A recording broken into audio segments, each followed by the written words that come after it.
What up, folks? As you can see, they trying to take us down. YouTube trying to mess with us. They're trying to mess with us, but they can't stop us. They tried to jack us up in the first link. I had to tell all of you guys I'd be back. But now I am back. I am back. As Joe Budden would say, bike. What's up, folks? What's going on, man? And give me 2 seconds, man. I didn't want you guys to hold for too long. So if you give me a quick second, let me just grab the link, man. I normally send the link out directly to father-in-law Leonard. I also sent it to big brother, cousin Floyd, and I sent it to my other brother-in-law, Jamar. So let me send it to those guys really quick, man. Bear with me, man. Like I said, I don't know what YouTube was doing, but we'll get into the introductions here in just a moment. So let me send big brother Floyd the new link.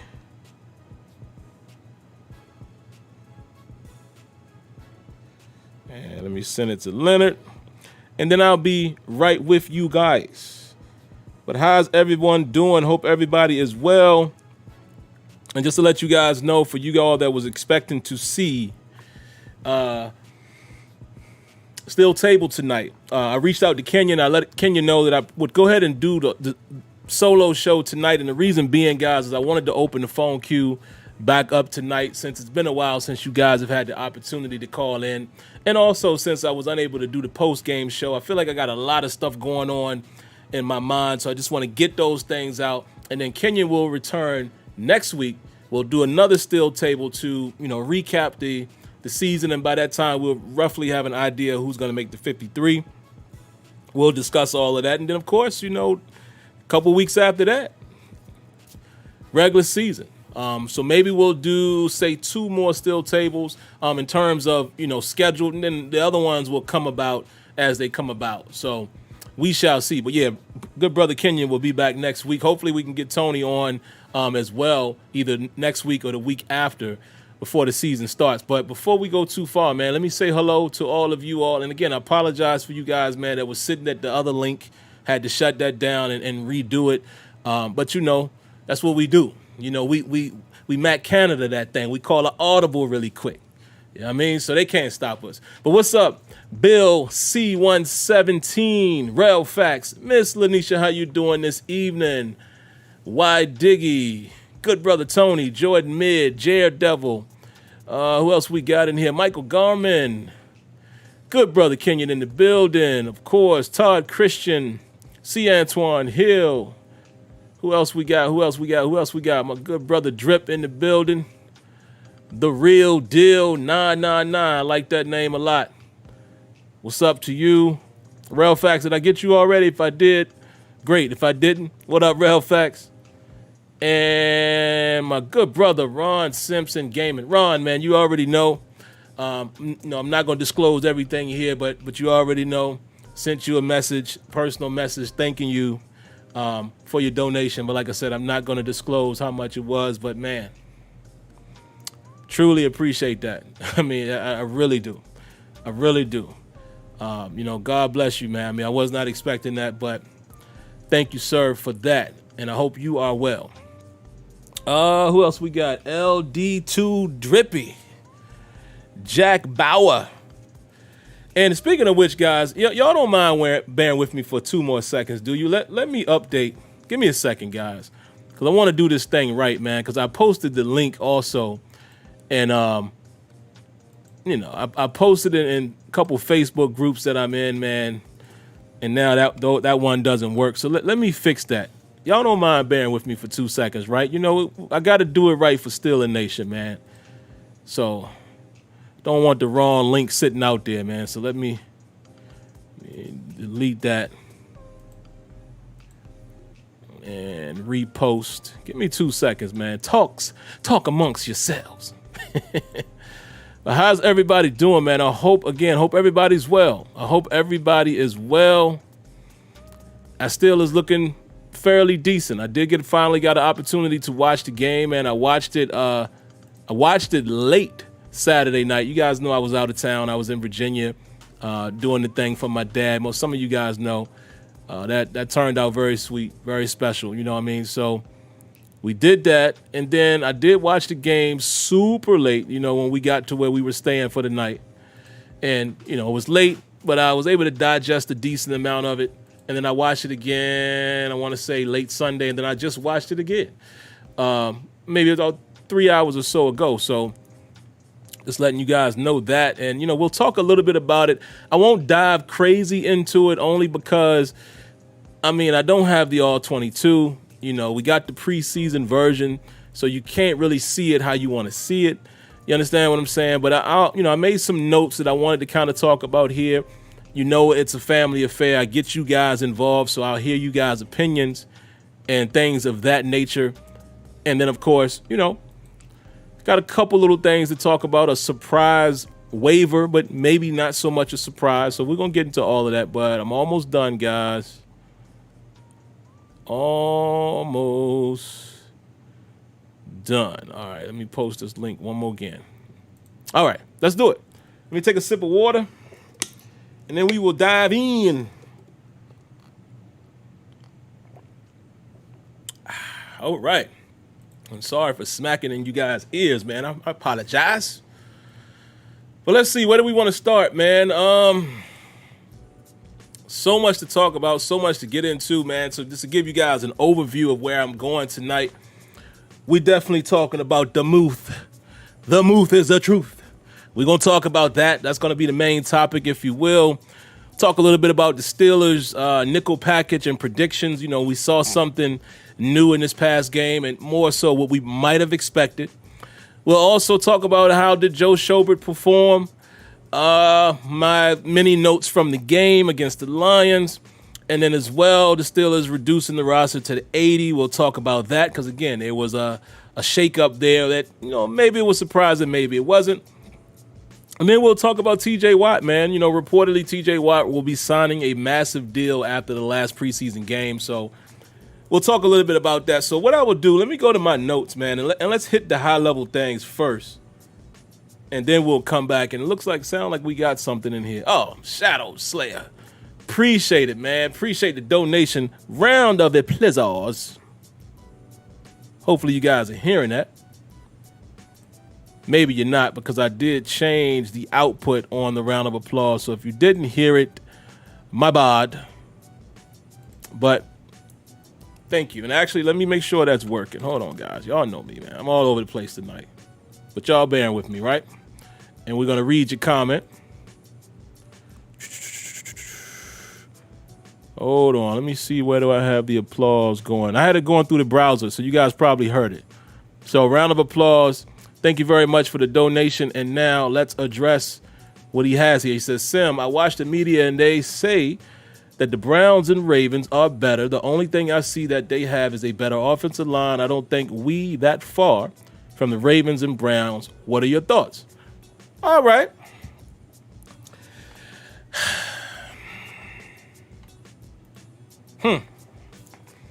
This is a water sip moment. That means I'm pondering.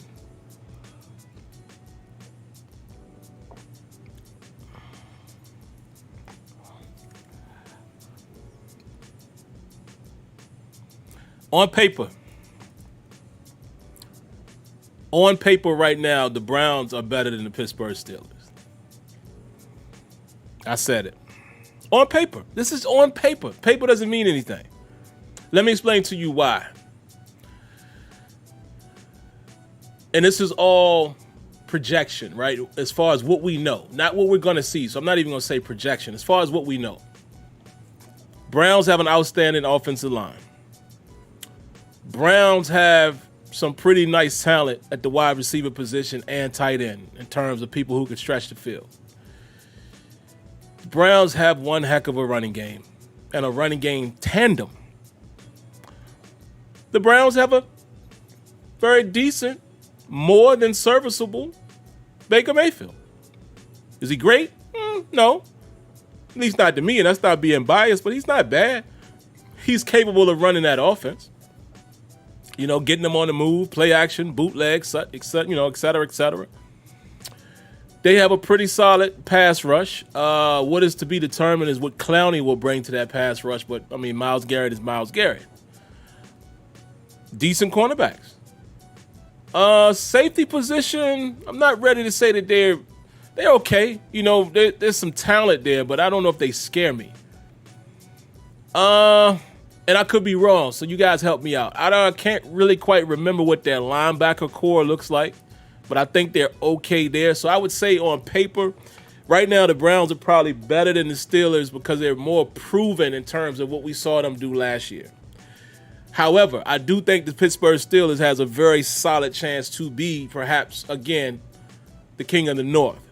Reason being, we got Najee Harris. So sounds like our run game might get back together. Depends on what the offensive line is going to do.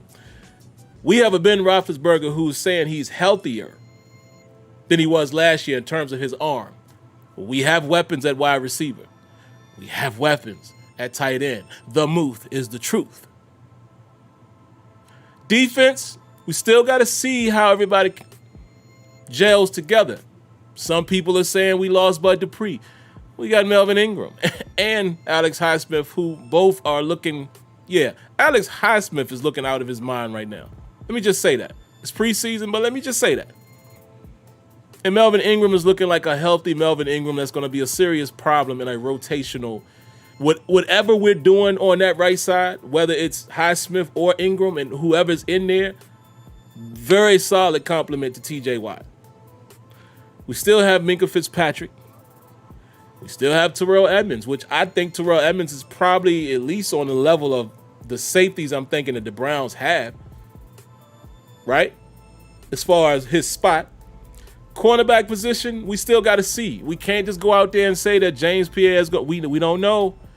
We don't know. We still got to see. We can feel good about it, but we still got to see. We got to see if Devin Bush is back to where he needs to be, and we'll see what Joe Schobert turns out to be. Our front line. I'm gonna talk about a forgotten guy tonight as well, but I just say that, guys, because I think we still have to prove it, right? Because we lost some pieces and now we're piecing things back together. So that's why I would say on paper right now the Browns are probably better than the Steelers. I think we are actually better than the Ravens, though. I think on paper we're better. I know the first thing people are going to do is compare quarterbacks. That's fair. Lamar Jackson gives you a different element of attack than what a Ben Roethlisberger can do. Fully agree with that. They can also run the football. They don't have as many weapons on the outside. Their passing game isn't as potent as Pittsburgh. Defensively, they got some dogs over there, but they lost some pieces too. So they have to still prove that they can be a Ravens defense. They got some quality pieces. But you see what I'm saying? It's not like you look at the Ravens and you automatically say, oh, they better than Pittsburgh. By the way, you know, we were able to beat them last season, right? So I'm just saying, if you're wanting to look at it from what do you think could happen standpoint, I can see people saying that the Browns are in better position. And I do think we can be a good enough team to be better than them. But we got to prove it. Let's be honest. They beat us in the playoffs. So, you know, and I know, people are going to say the game started crazy. It did. With the oversnap and such. But I'm just saying, they smacked us in the mouth and they kept doing it. We never could quite get back. They gave us some fits. So let's not sit here and act like, no, Cleveland right now, if we're being honest, we got to prove that we're still the dog. You understand what I'm saying? And like I said, some people may not agree with that, but, guys, listen, I'm going to try to be fair in my fanism and be objective. I'm not going to just be, no, we better. No, man, we got to prove it. We got to see, is Ben going to be able to be Ben in this offense and things like that? Is the running game really going to do what it looks like it's doing? Because if we pay attention to the preseason, we getting some decent runs. Najee did have a couple last game that, first couple negative runs, but that's going to happen with any running back. But for the most part, when you see him have a successful run, it's for 4, 5, 6, sometimes 8, 9 yards. And our averages are looking good. Dudes like Balaj out there looking like he averaging 4 to 5 yards a carry. I think the running game could be fine. And if we do that, let me end with a caveat to make us Steelers fans feel better. If we able to run the football, we a problem.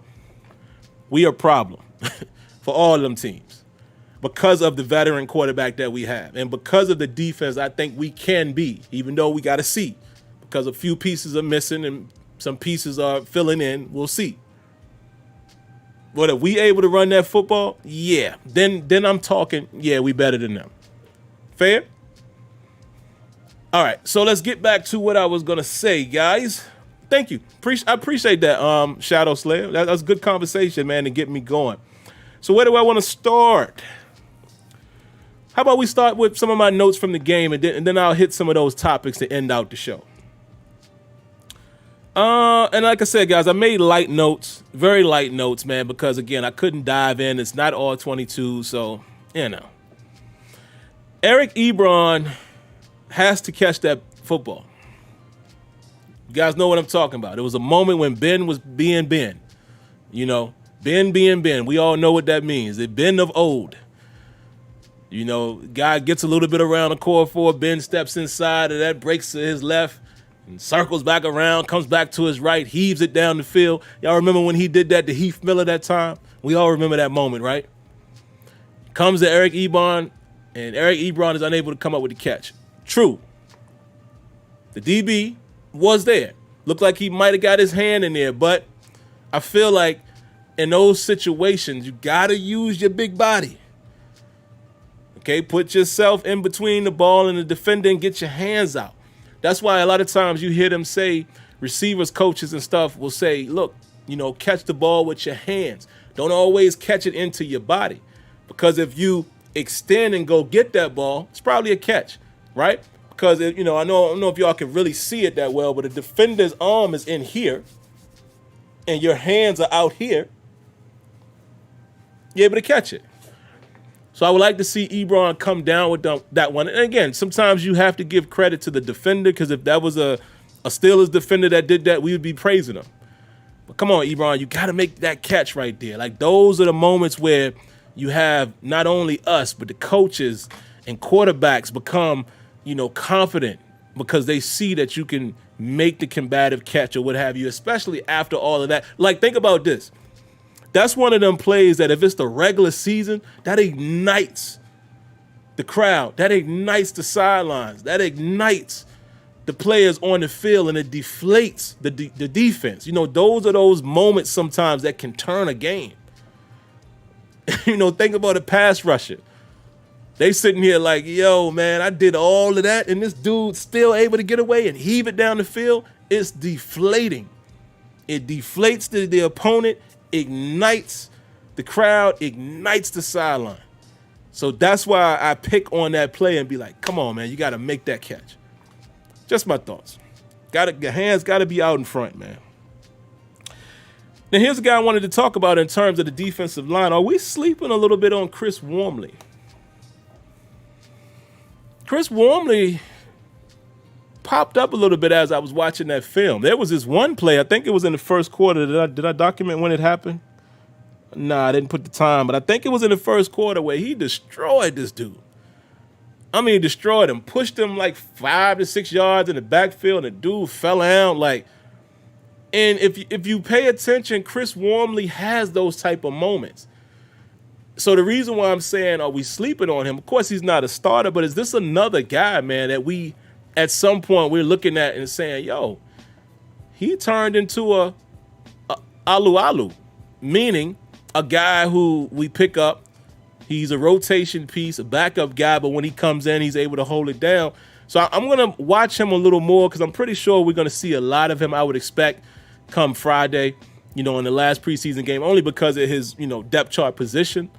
We may see a lot of him, maybe not, but I would expect to see him. So I'm going to keep a closer eye on him. But I want to ask some of you guys, man, in the chat, what do you guys think? I'll hold for a moment and see what you guys think. Are we sleeping on Chris Wormley a little bit as actually being a solid player for us? Nightwolf says Wormley only looked good because it was preseason and the Lions didn't start a lot of their starters. Okay, that's fair, but let me ask you this. And I ask this to all fans. Why do we always do that, though, right? This is what happens with preseason. People will say somebody only looks good because they're not playing against starters. Then, if somebody doesn't play good, you'll say, he's supposed to play better than that because it's not starters. So how do we actually judge these situations? Me, I'm the type that judges what I see. I don't care who's lined up against you. I judge what I see because, like I said, the argument can go both ways. If he looks terrible, what do we say? Oh, man, he can't even do that against the second and third stringer. But then if he looked too good, oh, man, he only doing that because... That's why I don't choose to judge it like that, but I feel what you're saying. I definitely do. I definitely do. But I'm just saying, I try to just look at how you perform overall, more so than who was in front of you. You know what I mean? Anybody else on Chris Wormley? If not, I will move on. You said Wormley would disappear in the regular season. Oh, okay, maybe. You know, I don't know. That's why I asked the question. Do you guys think we're sleeping on him or not? Anything else? But I'll go ahead and move on, man. I think that's all on Wormley. Darren Covington says, yes, he's been playing well. Kenyon says he's been playing great. Yeah, man, I'm just saying keep an eye on him, man. But, again, you know, the man can only go up against who he's going up against. You feel me? Next, Trey Turner is showing some nasty on that long pass play to Ben Roethlisberger. Did y'all see that? That long pass play, I said to Ben Roethlisberger, the long pass play to Deontay Johnson from Ben Roethlisberger. If you go back and watch the game, Trey Turner deals with his guy, then turns back, looks back to the line, and goes and handles, finishes off a guy, basically a double team situation, but knocks this dude completely off balance. Obviously, he's being double teamed, but the fact is, looking for work. So I like stuff like that. I'm not saying that Trey Turner has played great, but I like seeing that nasty, man, from an offensive lineman.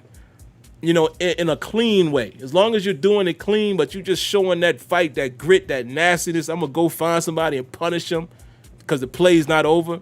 Love it. I love it. So I'm going to keep watching.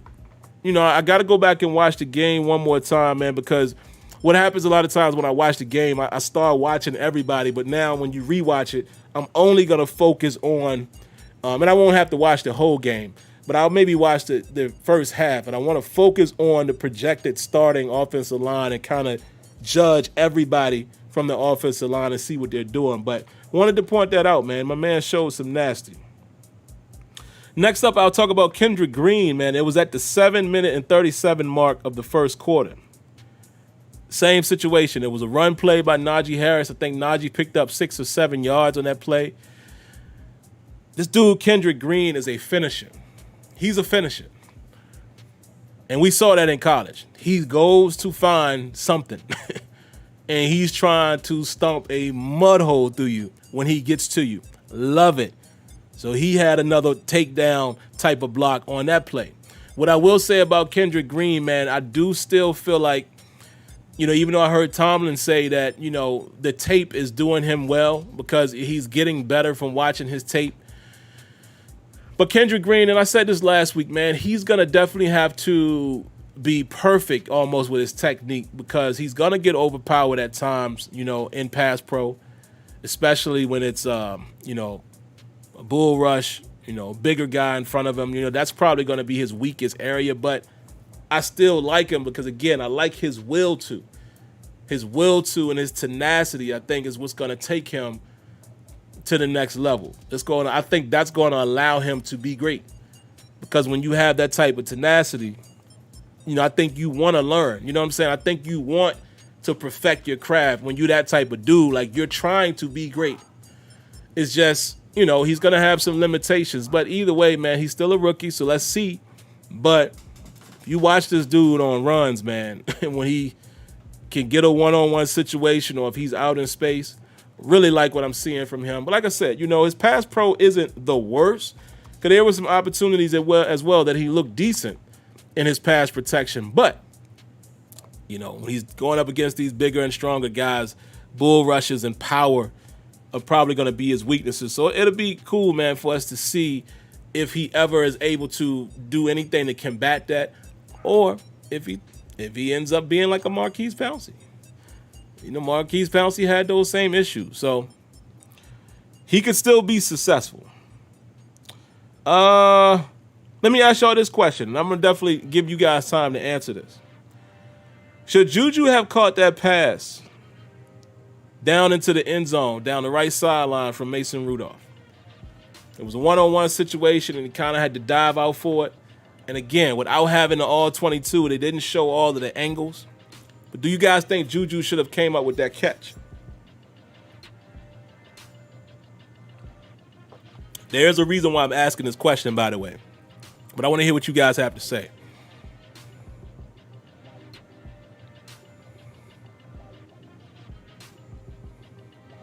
Kenyon says no.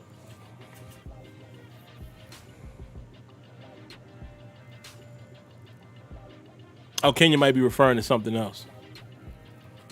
Miss Destiny, how you doing this evening? Good to see you. Smitty says yes. Okay, and like I said, Kenya may be speaking of something else because, you know, I know sometimes it's a delay. Y Diggy says not going to hold that against Juju. Okay. A few more. Mr. Sam Man says pass wasn't good enough. See, that's what I want to talk about. I actually think that was a good pass, and I will explain to you why. His feet were out of bounds. No, okay. Ray the Chef says yes. Lanisha's not putting that on Juju. Kenya says no. Sim, his feet were out of bounds. Okay, got you. That's kind of what I thought too, man. When I went back and watched it, I said, okay, that would have been a tough catch to make, and like you all have all alluded to, his feet were out of bounds.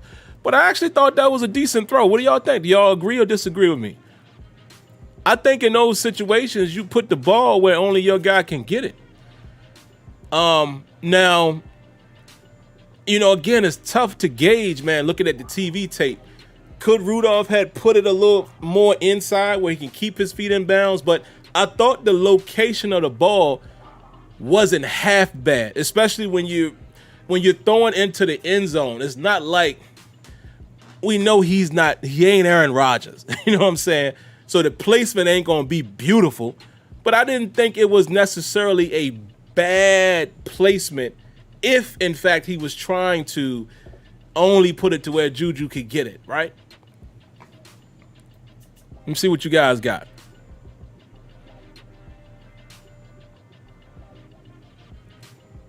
Kenyon say he wouldn't have been able to maintain the catch. Relfax says he needs to position himself better. Rajan says go throw, but I think he meant good throw. It's tough, no doubt, but it's catchable. Yeah, it was catchable. Yeah, I see you, Rajan. I see you corrected it there. Yeah, I think the throw was all right, man. Rated Chef agrees. Yeah, I think the throw wasn't bad. Kenya says Mason put it where Juju could catch it a bit. Was not, he said, but was not in bounds before the catch. Got you. Yeah, man, I thought, you know, and I wanted to bring that up and discuss it with you guys, man, my real Steeler family. Y'all see how this, look, this light got me looking like I'm really a light dude, man. It's crazy. Let me show y'all something. I'm way darker than this thing got me looking, man. It's funny. But that's probably my complexion right there. Not that y'all care, but it's just funny, man, when I look up sometimes and the light got me so bright and blown out like, ugh. But the reason why I brought it up, man, is because, actually, let me cut this down a sec.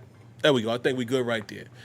The reason why I brought it out is because I saw a lot of people trashing Rudolph, and I'm like, it's crazy. It's like when people start getting in their minds that they don't like somebody, whether it's the coach or a player, they just criticize everything.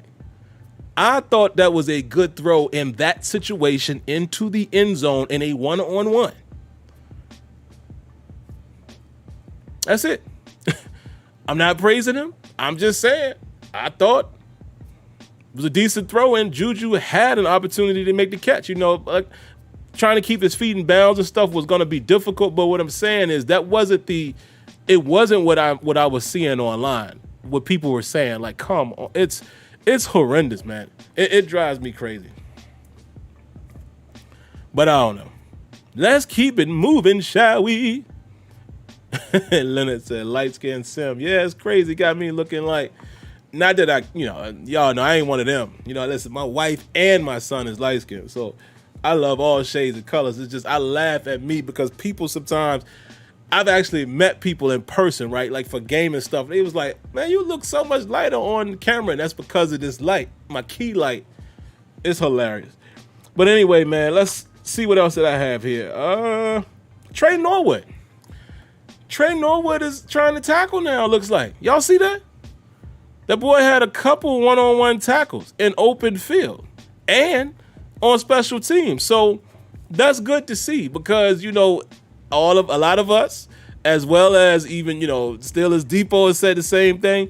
And a couple of them games, especially if you go back to like the first preseason game, he shied away from contact. He definitely did.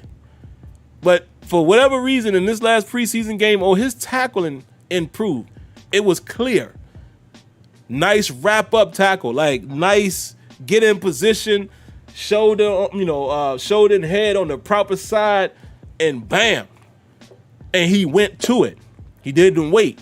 He went in, led with the right shoulder, made the tackle. That was good to see because let me tell you something. Worst thing that if he has to play and ends up having to be a free safety, or let's say he's playing deep in a dime package or something like that, and the running back or quick slant receiver gets past the second level, you're going to need your safety to tackle that, or else it goes for a big play. And we don't want that to happen. Minkah Fitzpatrick made a couple plays out there too as far as tackling. Good to see that. It's good to see your free safety able to come up and keep a lid on it, man. You know, it's beautiful. So like I said, it was good to see that Trey Norwood looked like he definitely improved his tackling in this one football game. So that was great to see. James Pierre draws an offensive pass interference. Man, I can't wait to watch a whole game of Pierre because it's tough watching these corners from the TV angle. You know, because if you look at that play in particular, right, first thing people would think is, dang, he gave up that catch. You see how wide that dude, you know, how wide open he was in front of him? But it was an offensive pass interference. So I'm imagining that number 19 pushed off. I didn't get a chance to see it. Because, again, remember, I watched the condensed version. I didn't watch the whole game, you know, the whole 3 hours worth. I didn't do that because for what? You know, I just watched the condensed version. It's 35 minutes. It's each and every play. But I say that to say this. Maybe they showed the replay on the broadcast. I didn't see that. So I wish I had the all 22 where I could really hone in on what's going on. But James Pierre, man, you know, continues to be solid. You know what I'm saying? He continues to be solid. So, like I said, I can't wait till I can really dive in and see what he's doing. Let me check the queue. We do have a couple calls. We'll get you in just a moment. But yeah, man, when your defensive guy is drawing offensive pass interference, he's doing something right. So, tip of the hat to my man, James Pierre, continuing to just be something. Nice block by Cody White on that Ray McLeod screen. And yes, Ray McLeod, this just in, folks, is still fast. Holy moly. I love stuff like that. Let me tell you something. I'm sure all of y'all do. It's cliche, right? But I love a big play. I love it. I love it.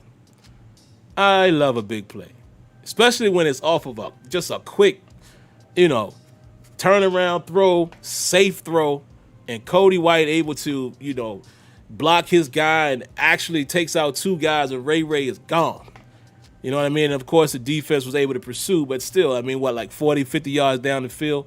He's still fast, folks. He's still fast. So it's going to be interesting to see what happens with him and Matthew Sexton, who, again, if you're counting, that's two very nice returns in the punt game by him. He has two of them. It's going to be interesting to see what ends up happening in terms of the roster. Does he make it?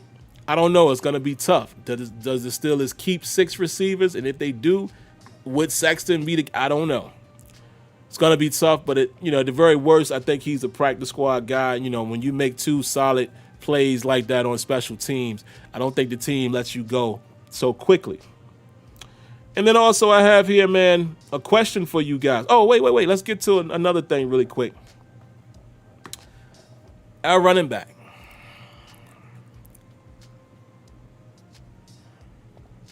I keep telling y'all, as I'm going to pour myself some more water here. Y'all don't mind, right?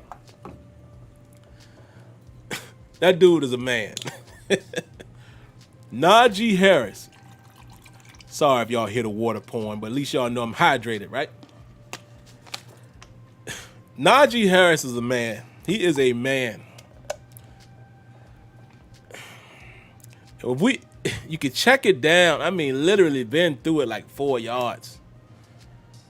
Nice stiff arm and gone. And it's funny because if I'm the Detroit Lions coach or defensive coordinator, I'm livid. There's 3 of y'all around this guy. Somebody got to get him on the ground. But I'm telling you, this kid Najee, man, I don't want to speak too soon, man, but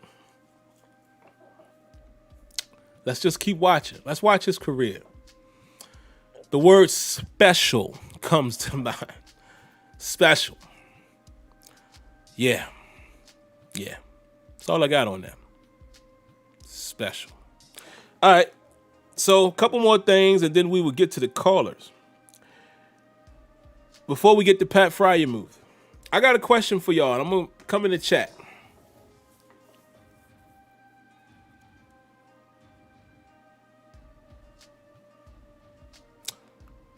Before I do that, I got 3 more things, actually.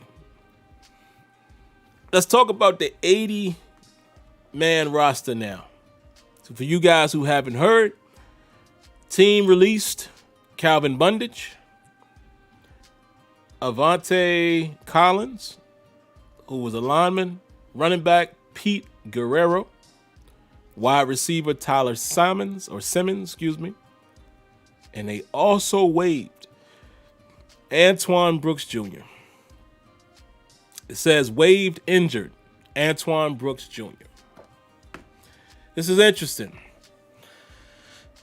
because now it tells me, of course, that his injury must be more than what we expected, right? What could happen, I have a feeling that he's going to pass waivers. He's going to clear waivers, I have a feeling. And he'll probably come back and land on the Pittsburgh Steelers IR. So Antoine Brooks Jr. is probably not out the picture, but a severe setback for the Steelers because now you're right back to this nickel situation, which now, my prediction, and I think we all probably predicted this, the nickel package will consist of Cam Sutton kicking inside, James Pierre, and Joe Hayden on the outside. We saw it featured in this past game. This was the tune-up game, and we saw that. Some people will say we only saw that because of injuries. Perhaps, but come on. That's probably what it's going to be. More than likely when we go nickel. Okay? Now, we'll see what Arthur Marlette is able to do. We'll see, but I was really looking forward to Antoine Brooks Jr., man, and in this business, man, in the NFL, it's always unfortunate, man, because like they say, and Tomlin says it all the time, one man's misfortune is another man's fortune, It's like nothing you could do, man, if best ability is availability. But it sucks, man, because I think Antoine Brooks Jr. was doing enough from what we heard from the coaches, and I looked forward to seeing more of it in action. But, yeah, I'm sorry to hear about that one. But like I said, man, more than likely he gets back to the Steelers. He will more than likely end up clearing waivers, and he'll probably come back on the IR for us. But it brings up another question. What do we do now? At corner, do we have an opportunity for someone else to stick? Could a guy like Shakur Brown take advantage of his opportunities in the next game, even though he kind of blew it in this game, getting 2 penalties? 2. 2 penalties on 1 drive. That's not going to bode well, sir. So it kind of makes me feel like somebody might earn a roster spot next week. Well, this week, actually. Somebody has a huge opportunity that plays cornerback for the Pittsburgh Steelers to make the roster. Because right now, and let me pull up what the roster says right now, just, so I'm not wrong. Give me a second. I want to see exactly who we have as cornerbacks right now, just so we can see what that, that position depth looks like. So Shakur Brown, Mark Gilbert, Joe Hayden, Justin Lane, Cameron Sutton, James Pierre, and Lafayette Pitts. So who do we know that makes the team? Obviously Joe Hayden, obviously Cam Sutton, obviously James Pierre. And you know who else is probably going to make the team by default? Justin Lane, who hasn't been too bad. So that's 4. The Steelers are probably going to keep 5 corners. So guys like Shakur Brown, Mark Gilbert, Lafayette Pitts, y'all got a chance. You got a chance to do something. Let's see what y'all do come Friday. Your opportunity is knocking right now because your boy, Antoine Brooks Jr. was going to be listed as a cornerback if he would have stayed as a nickel. We do have Marlette as well, but if I'm not mistaken, let me see how do they have him classified.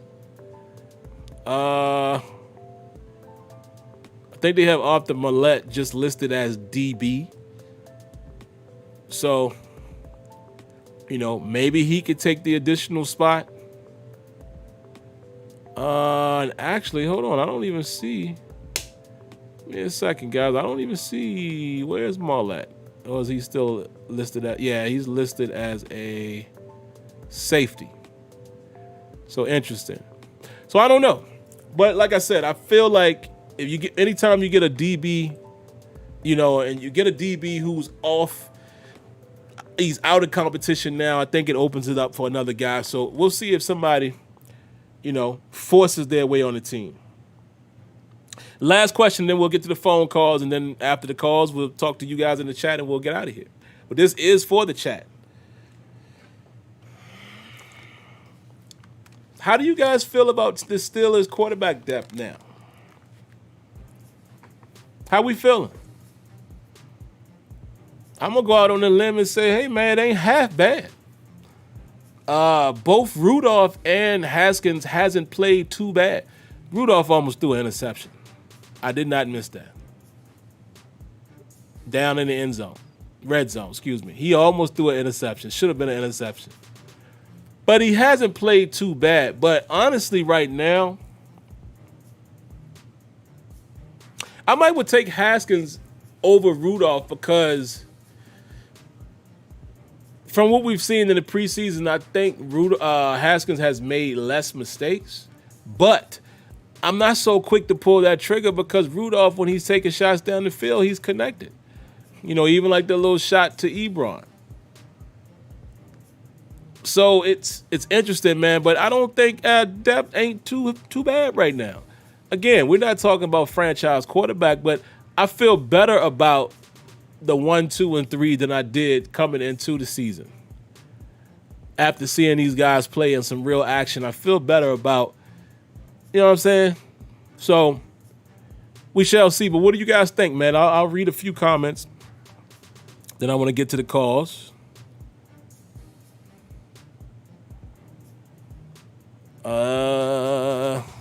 What do y'all think? Why Diggy says much better than I did before training camp. Same. Todd Christian says, I'm so thankful once again for competition for it. It brought out the best and not just quarterbacks with all positions. Fact. What else y'all got on the quarterbacks, man? How y'all feeling about the depth right now at this moment? Football Mind says, even when Ben was in, it was nice that we could score, but empty set in the red zone scares me. Y'all saw that, right? Yeah, I saw a lot more empty sets. And that's what I was saying last week. How does the offense change when Ben's out there? Rajon says Mason can't finish. Haskins, Dobbs, and Ben all have scored. Okay. Last one. Jordan Mid says Haskins just seems more comfortable when on the field. Both have done pretty solid so far. I agree with that. Haskins has looked more comfortable. Looked like he's been in more command of the offense. So we'll see. But all right, it's phone call time. Whoa, we got 4 in the queue, so y'all know what you got to do. In and out. In and out. Be quick. Get in. Get out. Be respectful to everyone else's time. So first up in the queue, looks like it is our man, Box 931. What you got for us? Man, what's going on with you, Sim, man? What's up? It's been a minute. Yeah, I know, man. I've been good. How you been, brother? Man, we've been beautiful over here, bro. But excuse me, because I'm outside. I probably hear all this background noise, man. Oh, no, you good, man. Don't worry. Yeah, I think based on the topic of tonight's broadcast, Muth is the truth. I think Ebron should go to number 2, honestly, because he can't block. And he probably only catches 50% of his passes. I don't know if he got stock in KY jelly or slippery fingers or whatever the case may be. But he most definitely needs to go to number 2 in my opinion. I was very, very impressed with Muth and how he's able to haul in the tough contested catches. In terms of the QBs, I feel good about Ben, but on the deep pass, I was kind of sketchy at first, but then I heard a commentator explain it was more like Ben trying to throw the ball into a trash can rather than just air it out for distance down the field. So I was like, oh, okay, well, maybe. But and that's exactly what it looked like he was trying to do because Deontay Johnson had to slow up on the throw, to make the catch. Yeah. And as far as the defense, man, let's go ahead and let's get that boy TJ signed so we can get him out on the field, get him right. I think he's not going to need training camp or anything like that, training camp reps. But I still would like to see him out there. You were talking about Dwayne Haskins. I would like to see, because he's looked good, but he's been out there with the 3s and 4s and all of them. I would like to see him up against at least the 2s and see how he fares in that level of competition, man. But that's all I got, man. Can't wait for the season. Ready for the boys to go ahead and get it, man. We're getting overlooked by a lot of the media skeptics and all of those people out there talking about we're gonna be 3rd in the division, 4th in the division, all of this and that, man. But I think we're gonna be all right this year, man. And y'all already know what it is, man. If you're not subscribed to my homeboy Sim, you're slipping on your pimping. Go ahead, hit the like button, subscribe, share this with a friend. You know what I'm saying? Tell a friend to tell a friend. You know what I'm saying? And as always, y'all already know what it is. I am that boy Box. This is Rough House Boxing TV. And y'all make sure y'all stop by the house. Just remember to wipe your feet. Close the door. Ugas over Pacquiao. Upset of the year. Yeah. Man, my man Boxer, speaking of that, man, that fight, that got postponed, man. You already know what I'm talking about, man. But yeah, man, appreciate my man Boxer. And he mentioned the 2 things that I was going to mention after the calls. The main topic, the Muth, and then TJ Watt. I'll get to that after the calls. But yeah, man, you might have a point there as far as Freirmuth eventually being the number 1. I think where there's a couple areas where he might be able to overtake Ebron. I like Ebron, when we putting him out there, right? Downfield and things like that. Let's not lose sight of that. I do like what Ebron can do for us in that capacity. But I think Freirmuth he's going to have the opportunity to be a better all-around tight end. Definitely red zone, blocking. I think he still has a little ways to go with NFL blocking, but Yeah, it might happen. It might happen, but as the year progresses. But yeah, don't want to be too long-winded here because we now have 4 more calls. So let me get to you guys. But appreciate that box. Next up, looks like we have our neighborhood wisdom man, Mr. Winningham 803. How you doing tonight, sir? Good evening. Good evening. I hope everyone's doing fine. I'm doing pretty good. In 2 days, I'll be 52. So I'm really excited about that. Anytime you get to have God put you here for one more year. Amen. I saw a lot of good things. Freirmuth reminded me a lot of Heath Miller. We needed that type of guy who can get in the middle of the zone and catch the ball. Ebron, when Ben was making water in the wine, he missed that big catch. Should have caught that ball. One thing about Ebron, he hasn't really changed. He hasn't really, to me, my mind, from rookie year to now, he hasn't gotten any better because he's still doing what he did coming into the pros, dropping passes. So, offensive line, well, kind of iffy. Mm-hmm. Only thing about it, when we saw Ben under center, it's still making everybody think that, look, if Ben's going under center, we obviously going to run the ball. And when Detroit figured that he was going to run the ball, we were going to run the ball, that's when Najee got stopped for a negative play. But Najee is a special talent. I mean, that man broke a man's ankles from 10 yards back. I don't know what that guy was seeing, but he didn't want any of Najee coming toward him. Last but not least, I think that Pierre should be day one outside starter. Something about Sutton, he's just more comfortable on the inside. Something seemed like sometime when Sutton's out there on that island, he gets a little lost. To me, he might be a victim of a double move or getting turned around. But I hope everybody have a great week and be safe out there. Thank you. Man, thank you, Mr. Winningham. And what I need everybody to do in the chat, man, wish him a early happy birthday, man. Like he just told us, he's about to be the ripe age of 52. And like he said, man, every new year that the Lord blesses you with, you have to embrace it and cherish it. So definitely wish Mr. Winningham a happy birthday. Happy birthday to you, sir. Hope it is enjoyable.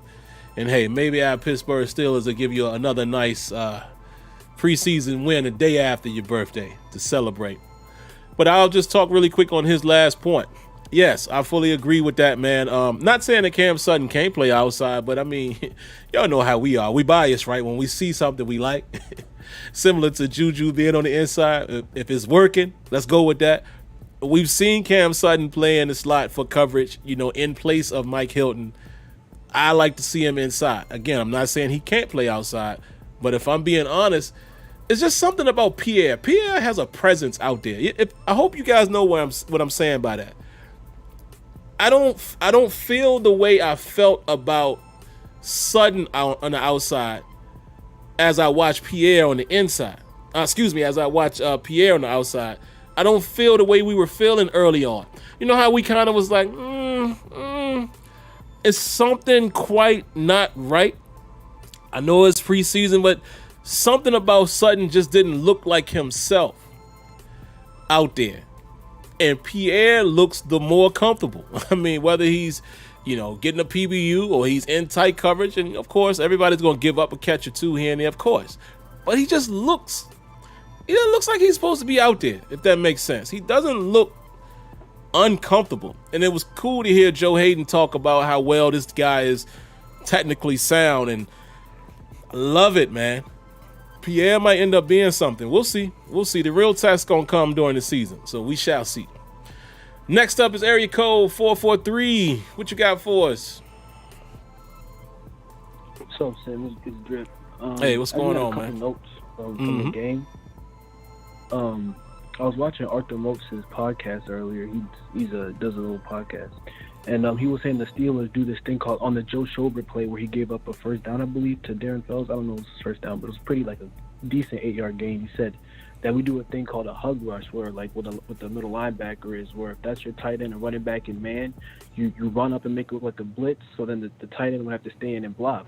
but Joe was trying to close space from the tight end, but he was in no man's land, and the ball was snapped. He hesitated, his timing was off, and he just said that just comes with like reps in our system, because in Jacksonville they just played off, so there was no learning curve. So he said when you're in, especially in Keith Butler's defense with a lot of coverage stuff that's a little nuanced, he said it's a little complicated sometimes, especially for a guy in his first game. So I saw a lot of people overreacting. Oh, he's worse in coverage and Spillane, the typical stuff. Of course. So I just wanted to clear that up. And for the Rudolph thing, he made a good throw to Juju down the sideline in the end zone. He did. Juju couldn't hang it in. I want Haskins to win that job. I promise you. Like, I'd love to have a brother as a franchise quarterback and a brother as a head coach. But I will say this. I wouldn't give it to him right now just because out of fear of him being, like, complacent because of in Washington when he got the job, the reports were, and I don't know how true they were, but that he got complacent and lazy and all that. So, I don't know. I just don't think Rudolph had done enough to lose that job. And also, Rudolph had drives killed by penalties. You remember those first two games, a lot of offensive lineman penalties kind of derailed those drives when he was moving, and also the end around turnover. But yeah. The last thing is, what was that? No, I said yeah. You're right. That the one that he threw to Claypool and it fumbled. Yeah. And the last thing is just I agree with your point about Pierre, but when I was watching Lane on film, because he's a very interesting player for us, so I like to circle on certain players that I find interesting. Is when we let Lane play his style of physical on the line, that hit man-to-man pressing up style. He handles his business, but when we do that, that soft off, cover 3 look, he struggles because his instincts don't seem to be the best. So I think if by miracle Pierre doesn't, at some point look as he's looking now in the season, I don't think Lane is as much of a drop off as some people think. And I noticed earlier that the Jags cut Derwin Gray, the lineman that we had from last year, who came in the Bengals game and who was solid. I don't know, maybe if they like him more than Haig or Coward, maybe he can circle back. But I thought that was pretty interesting because he played really good in the Bengals game. But thank you for taking my call. Yeah, no doubt, man. Appreciate your call. And as always, I'll just comment on a couple things. First and foremost, let's talk about what he said about Justin Lane. I need to watch a little more, but y'all know what it reminds me of, what he just said? Do y'all remember another cornerback that used to be lost in cover 3, but played better when he was in somebody's face? Y'all remember that guy? His name was Artie Burns. And I always said that. Even though we all said what we said about Artie, but I always said they don't play to his strength. And again, coaches may know better than we do, but it just seemed like to me, Artie Burns was a in-your-face press and run type of guy in college, right? Didn't have the best technique in the world, but he was long and he had speed. And anytime, not every time, but a lot of times when we put Artie Burns in situations where he was in man and he's up close, he did much better. When he was in cover 3, his reaction time was in the toilet. He got caught peeking and he gave up stuff. And it sounds like that's similar to what could be happening with Justin Lane. I know it's a technique to it, but I hate when we lay off so much. I hate it, especially when it's like, because for some reason it seems like we only press one side. So I know it's scheme related. But it drives me crazy, man, when it's like 3rd and 4. And you got the corners playing off-ball bail. Like they automatically just, I don't get it. When you got these long guys and these guys that are supposed to be physical and they're bigger, let them get in somebody's face, man, and the best man wins. That's just me. Again, I'm not going to sit here and act like I know more than Keith Butler. I'm definitely not going to sit here and act like I know more than Mike Tomlin. It's just always, listen, Tony knows this. Tony has been rocking with me long enough to know. I used to say this with Dick LeBeau. Why do we always lag off on one side? Like I said, it's probably scheme related. But I just wonder, what's the concept of that? I thought it used to be that we didn't have those guys that could press. Maybe that's why we did it. But now that you got more guys, because you notice, you see Pierre plays up tight more than anything. But I don't know. the other point I wanted to make, guys, and just to make sure nobody takes this and blows it out of proportion, I'm also going to hold my man Drip down, because my man Drip said he would like to see Dwayne Haskins win the job. He says, and I quote, he like to see a brother as a quarterback, right? And I know some people that's going to hear this is going to take that the wrong way. What you guys have to understand, I am an African-American male. So is Drip. So is a lot of people who's watching the show. We love everybody. But unfortunately, in this world that we have had to live in, we acknowledge little things like that. Meaning, I don't know, and I don't recall, has there been a tandem of African-American head coach and quarterback? There probably has, but none of it comes to mind. Somebody help me with that. I don't recall it. So it would be nice to see that, just because we don't see that. It doesn't mean we don't like Ben Roethlisberger, who is a white male. It doesn't mean that Aaron Rodgers isn't one of my favorite quarterbacks of all time, who is a white male. So it's funny, man, because sometimes I've noticed on this show, not when we're live, but when certain comments are made, you should see some of the comments that are left. And I'm like, come on, man, give it up. Like, you guys are too sensitive. And I'm talking to those folks who do that. But I wanted to say that before anybody tries to go at Drip, and you know what I mean? But yeah, that's all I got on that. But we got 2 more callers, so let's get to it. Oh yeah, Dennis Green and Dante Culpepper. Quite a long time ago. But like I said, I can't think of many that comes to mind. So yeah. But yeah, I don't think Dwayne Haskins is going to be it, though. Let's move on, man. We got 2 calls to get through, and then I got to talk about the Muth and TJ. Area code 412. What you got for us?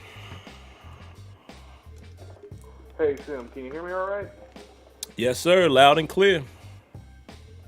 All right, just checking. It's Smitty from Pittsburgh. I just got a couple of topics I want to talk about. One, I think the reason why Rudolph is going to be the number 2 is they give him $5 million this year. So yeah, it looks good that you have faith in your investment.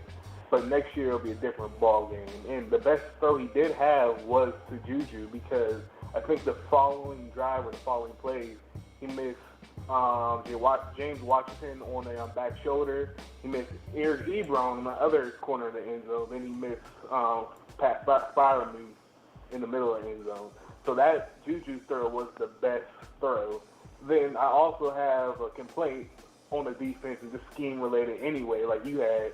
I think we both know Alex Kazor did a video on Joe Schobert getting introduced to the Steelers defense, covering the slot wide receiver. Oh, God. Again and again. It's kind of frustrating, because especially you see, I think it was Minka covered the safety or somebody, or was Sutton covering, the corner was covering the tight end. They can simply do a switch. And my last topic is, this is something I was wondering. Do you still think the Steelers want to incorporate a lot of short passes? Because I think they might, because Matt Canada is still a rookie NFL offensive coordinator, and Ben does have 17 years in the NFL, so I think it's going to be a more give and take. Because I noticed, I was listening to the Steelers Nation radio, they were doing bids, is Ben going to come out in shotgun or under center? First play he came out in shotgun, but he had bunch trips and everything. So what I'm looking forward to is them still doing a lot of the short dink and dunk passes, but disguising them better, because Ben was under center and actually did a play action fake. He actually motioned Juju outside and got him to a flat, and he was covered and ran for a first down. So I think as long as we can run the ball, that's the key, is us running the ball and controlling the ball, we'll be able to disguise a lot of these short passes, because I think Ben honestly enjoyed the short passes and having the bunch receivers. But it got so stale and predictable that it needed to dress it up. And I think Matt Canada was one of the best in college doing it. Because if you've seen how he coached Pitt, which I did because I live locally, they move the ball downfield. But that's what I'm wondering is how much of a give and take are they going to do? Because I think Ben looks a lot healthier with his mobility this year, and I think his arm strength is getting back.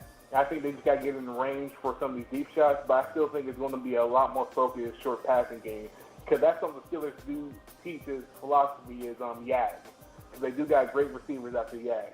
So I think if they can just throw a lot of window dressing, I think that will improve the short passing game, because I don't think Ben wants to give it up. But I try to make it as quick as possible.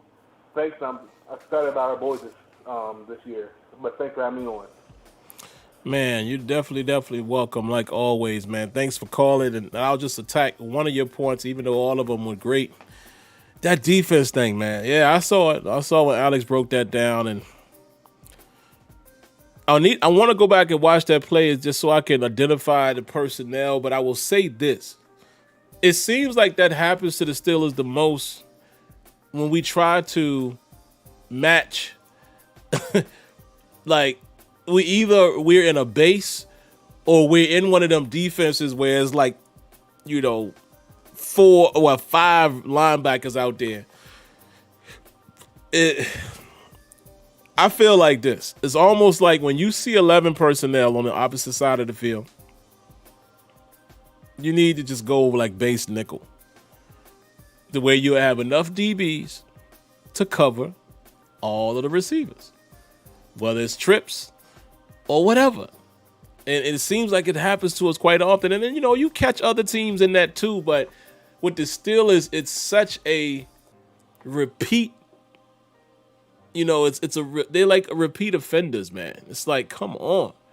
And even if you get caught like that, I feel like the defense needs to automatically switch to what's the better matchup, because you can't get caught with certain receivers against a linebacker. Like, come on. But I don't know, man. I don't know. Hopefully we don't have to deal with too much of that. And again, one thing I will say about defense that I'm noticing, we're doing a lot of blitzing. Man. And I don't know if that's a good or a bad thing. We shall see. And to add to that, when we blitz like that, we need to be playing uptight. Don't give the receivers no cushion when the ball got to come out quickly. I don't understand that. Luis D, man, appreciate the donation. Round of applause. Round of applause, and then we will get to the last call right after we read this. Luis says, sorry for being late. Man, you ain't never late, man. You ain't got to always catch it live. Don't know if this topic was mentioned, but do you think if Dan Moore outplays Chooks against the Panthers, should he start? Might be 2 rookies at the O-line for the Steelers. Possible, but the only question is are they going to play Dan Moore more on the left side? I've been seeing Dan Moore get moved to the right side as well, so I can't really answer that right now until I see him dedicated, like really playing the left side. You know what I mean? Like, what if he comes out in this game and he lines up and he is the left tackle for the most part? Then maybe we got a little discussion there. But we'll see. And I think a lot of stuff was going to be interesting. A lot of things will be worked out as well in that off week, right? Because they're still going to be practicing, even though we're not going to see the quote-unquote 4th preseason. So I think even after this game, a lot of stuff is going to be working itself out, even behind the scenes. But we'll see. We'll see. But all right, man, let's get to the last call. Area code 678. What you got for us? Hey, thanks a lot for taking my call, Sim. Yes, Appreciate sir. It.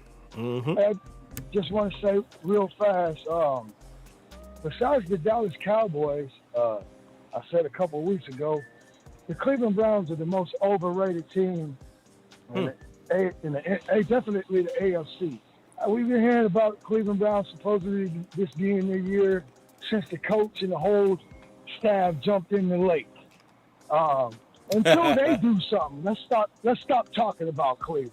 I mean, until they do something. I mean, The first time we played them without in the regular season with Mason Rudolph, we go look at the game, and it gets punched in the face. We're supposed to be supposedly watching out for the quarterbacks.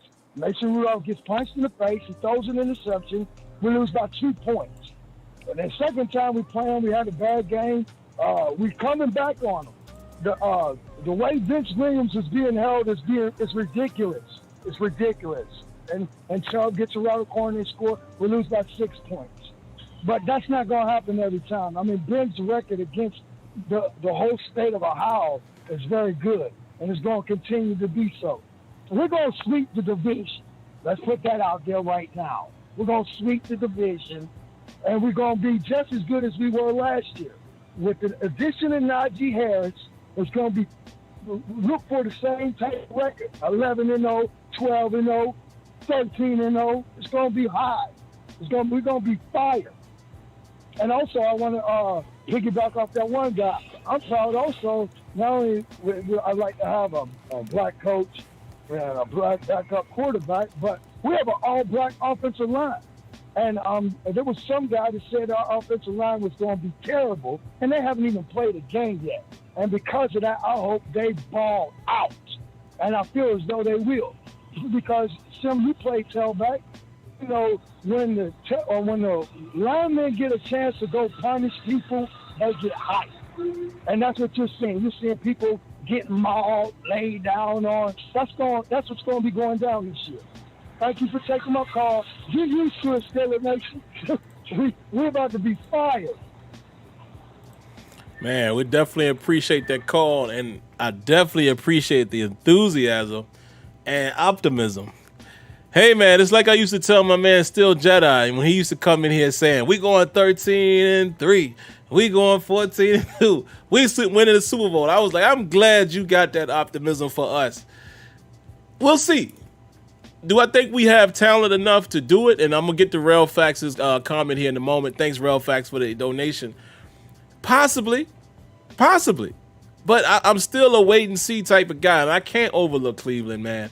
I know they haven't done anything in terms of championships and all that, but we can't deny that in the last 2 seasons, Cleveland has gotten better. They beat us last year, and they ended up facing the Chiefs and hung in that game. So we cannot – I don't think we can call them overrated. That's just my opinion. And also, speaking on that topic again, because I don't want people to get this twisted. At least from my perspective, I can't speak for anyone else, but when I was talking about having a black head coach and quarterback, I'm just speaking from an equal opportunity standpoint. I don't care what the quarterback is. Like I said, Ben Roethlisberger is my guy. I don't care if we had an Asian quarterback, a Hispanic quarterback. I could care less. All I'm saying is that being African-American, black, whatever you want to call it, you acknowledge when there's things that don't happen often. So that's why I said, man, that would be cool to see that. But both have to be warranted. The coach has to be good. Quarterback has to be great. I don't want to see it just to see it. I ain't want to, you know what I'm saying? I ain't want to see Dennis Dixon and Mike Tomlin, or you know what I'm saying? So let's not get that twisted. I don't want to see it just to see it. We were just saying, oh man, that would be nice because you don't see that often. Only as a recognition thing, as an equal opportunity thing, because we all know the stigma and what it used to be years ago before, you know what I mean? So that's why we acknowledge that, because again, that's a life that we live and we have had to see this all of these years. But yeah, man, I can't jump out the window like that for us just yet. Can't do it, but hopefully you're right. Rel Fax, again, thank you for the donation, man. Let's give him a round of applause, proper due there. He says, Sim, this team is loaded offensively for the future. Whatever quarterback taking over after Ben is going to have an embarrassment of riches. Yeah, we got some stuff here, man. I'm going to just be honest with y'all. I'll run right into the main topic of the show, and it's funny, like I'm getting to that topic so late in the show. even when you think about dudes like Pat Freirmuth, man, like, come on, man. This guy looking like he about to be a beast, at least in the end zone. You see these catches that he's making? See, it's always wonderful when the reports that you hear about a guy translates. We kept hearing that he catches everything. That's what they kept saying. He don't drop nothing in the red zone. That's what we kept hearing. And I'm going to tell you, he looked like he proved it.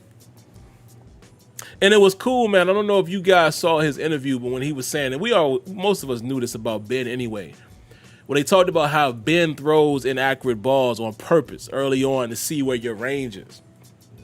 So he's able to throw those type of throws in game. Because it's funny. Again, highlight watches. Mad people's out there saying that was a horrible throw by Ben. No, you know what that was called? Putting the ball in a place where only your guy can get it.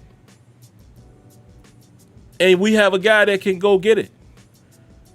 Freirmuth looking like he kept making them type of catches with ease.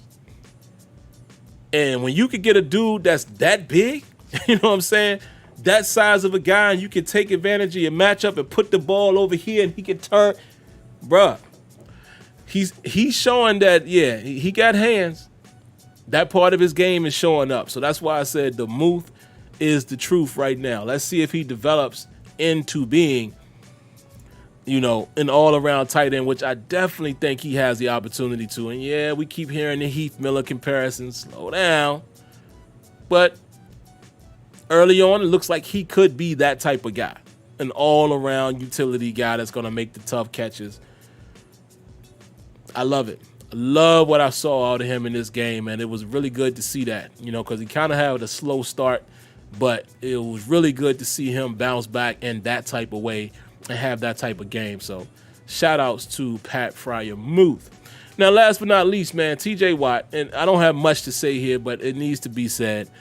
You know, reports are that TJ is going to be signing a massive deal with the Pittsburgh Steelers following the last preseason game. Hey, I hope it happens. I really do.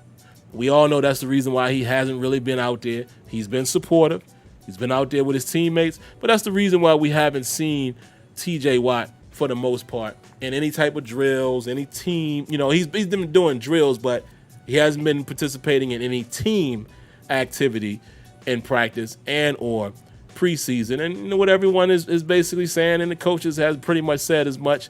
You know, it's a contract thing. You know, you're negotiating a contract. You don't want to risk getting yourself hurt. Listen, guys, it's a business. And do I need TJ Watt to necessarily practice?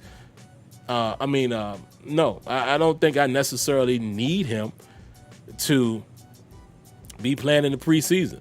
You know, I get it. You know, maybe it takes him a moment or two to get the rust off, but it ain't going to take that long for a pass rusher. You know what I mean? So, shouts and respect to TJ Watt, and, you know, shouts to the Steelers if they could get it done. I'm curious to see how they get it done. If some of that money from Tua's restructure goes into that, we'll see. Just get it done. Do not, and I repeat, do not do what I've seen. I can't remember who it was in here. Yeah, I remember. I'm just not going to say it unless they want to say it themselves.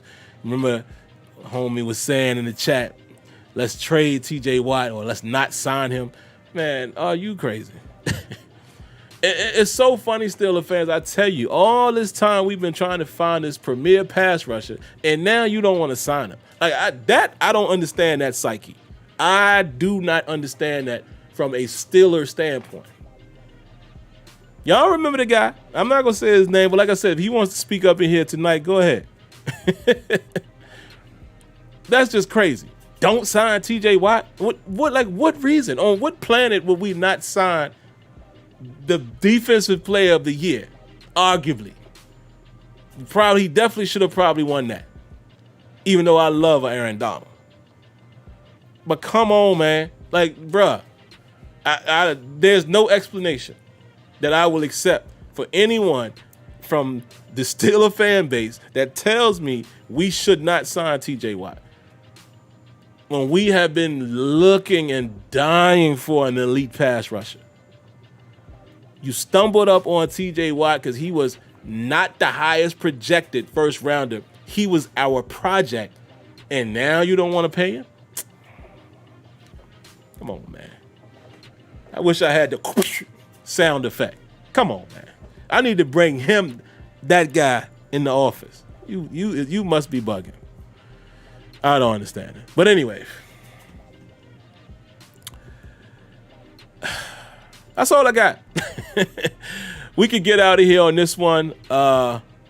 Yeah, maybe spend 2 seconds here in the chat, man. The countdown on the phone queue is about to go down. So actually, I'll go ahead and disconnect that. So I see 678 is still listening on the phone. We're going to go ahead and disconnect that now because I don't want it to blare in you guys' ear. 90 seconds. Y'all don't need to hear that. So hopefully you're still listening on the computer. But honestly, I'm only going to be here literally about 2 more minutes. So you haven't missed anything. So let me go ahead and close that out, guys. Give me a second. Let's get rid of that.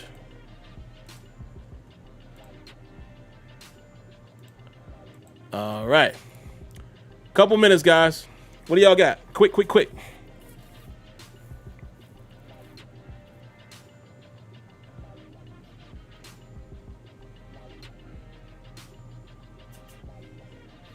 Kenyon is responding to Debs. Let me see what Debs got. Debs say, hello, Miss Debbie. How you doing, by the way? Haven't talked to you tonight. Okay, y'all talking about a player. You said, is he related to Mike Holmgren? Kenyon replied to you. Okay, great. Said Taylor, unfortunately, man, I hate to be the bearer of bad news, but he's already gone. He was actually released in the first round of cuts. So Steven Denmark is already gone. So, yeah, your guy didn't even play last week. He was gone already. Oh, Smitty says, what do I think about that fight in Heinz Field? That was crazy, wasn't it? Let me say this. Listen, man, I was raised that you don't put your hands on a woman. All right? Let's get that out the way. However, even with me not putting my hand on women, and don't expect that I ever will, I ain't mad at what homeboy did. You know why? What gives that lady the right to slap him in his face? See, that's the thing that always pisses me off, right? And every woman that is close to me in terms of sister-in-law or, which is like my sister. I don't do the in-law and all of that.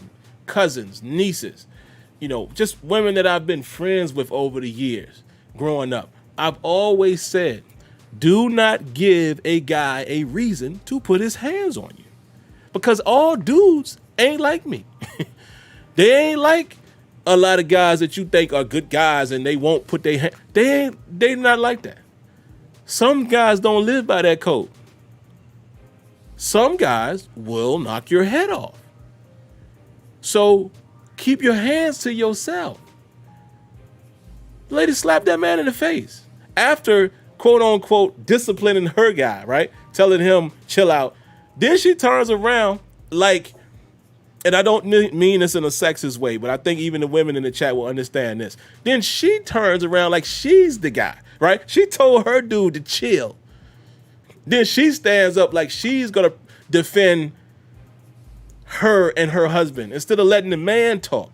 Even though I know maybe I thought from first watching it that she was trying to diffuse the situation.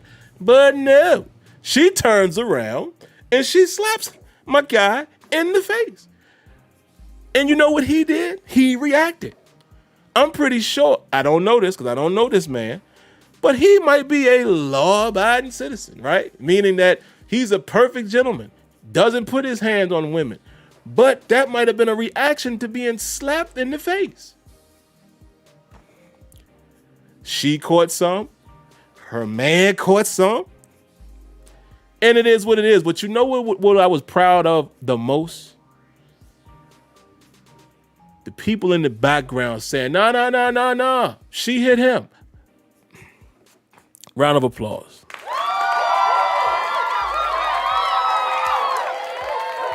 I give them a round of applause because fair is fair. Fair is fair. She started it. Now, should he have hit her? Maybe not. Because like I said, I don't get down like that. But I understand why he did it, and I'm not mad at him. if I knew him, I'd just be like, "Yo, fam, you gotta think before you react, because that was a lady, you know that ain't gonna look well." But I understand why you did it. But yeah, shout outs to the people, man, who stood up for him, because that was just crazy. That was crazy.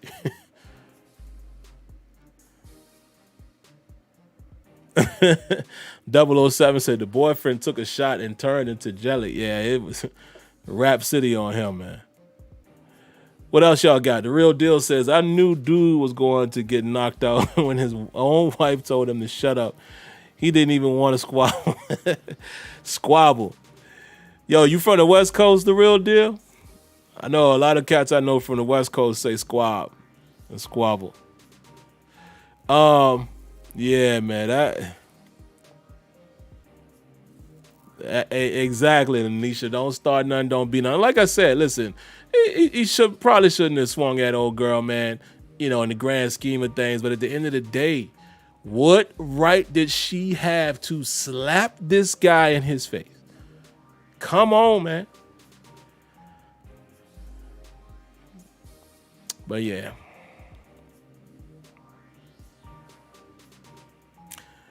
But yeah, man. I think that's all I got, unless you guys got anything else. Absolutely, Debs. Absolutely. Absolutely. I'm just saying, man. Yeah, Kenyon, I know. I told you, man, partners I know from out the West, mainly like LA cats. Yeah. That squabble. Which you are, by the way, an LA cat.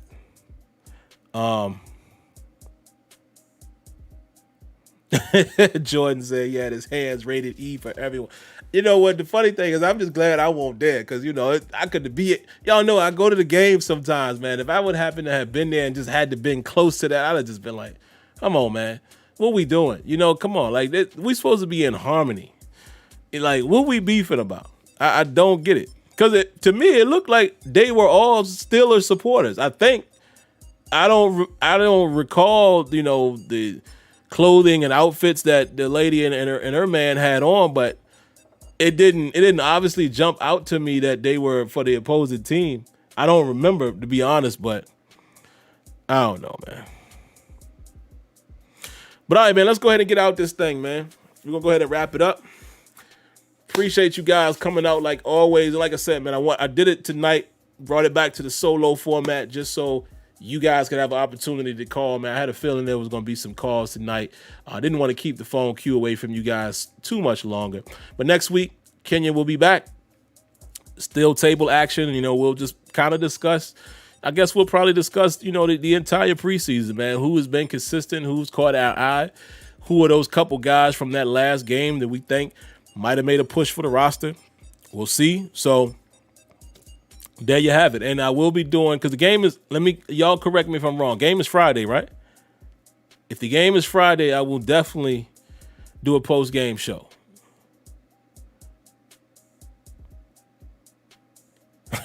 I know, Kenya. Harmony. Yeah, I'm always throwing them funnies out there. Yeah, y'all correct me if I'm wrong. Game is Friday, right? Somebody confirm that. And while y'all are doing that, let me remind y'all to do this. Boom. If you like what you saw, come on through and subscribe. Once you are subscribed, or if you are subscribed, make sure you cut on your notifications, because how else would you know videos are available? And last but not least, man, y'all got to hit that like button.